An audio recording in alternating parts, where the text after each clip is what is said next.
ഈ വീഡിയോ നിങ്ങൾ കേൾക്കുകയും കാണുകയും മറ്റുള്ളവരിലേക്ക് എത്തിക്കുകയും ചെയ്യണം. നമ്മുടെ ജീവിതത്തിൽ നമുക്ക് ആവശ്യമായ കാര്യങ്ങളാണ് ഇതിൽ നമുക്ക് പഠിക്കാനുള്ളത്. കേട്ടു നോക്കൂ സഹോദരന്മാരെ. നമ്മോട് അനുകൂലമായവരോട് ചേർന്ന് നിൽക്കുകയും ചേർത്ത് നിർത്തുകയും ചെയ്യാം.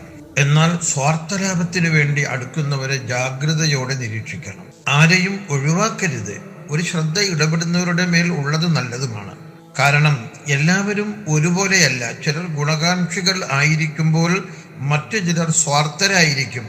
വേനൽ ജ്വലിക്കുന്ന തരിശുപാടങ്ങളിൽ സഞ്ചാരികളെ ഇളം വെയിലേകാൻ കരങ്ങൾ നീട്ടി നിൽക്കുന്ന വൃക്ഷങ്ങളാകണം. ആത്മധൈര്യം കൊണ്ട് വെയിലിനെ അതിജീവിക്കുന്ന മനുഷ്യനെ ഓർമ്മിപ്പിച്ച് എവിടെ നിൽക്കുമ്പോഴും അപരനെ തണലേകാൻ കഴിയുന്ന ഒരു വൃക്ഷമാകണം മനുഷ്യൻ. നമ്മുടെ നേർക്ക് നീളുന്ന നിരുപാധികമായി സ്നേഹം നിറഞ്ഞ ആരുടെയൊക്കെ കണ്ണുകൾ തന്നെയല്ലേ നമ്മുടെ ജീവന്റെ വൃക്ഷങ്ങൾ.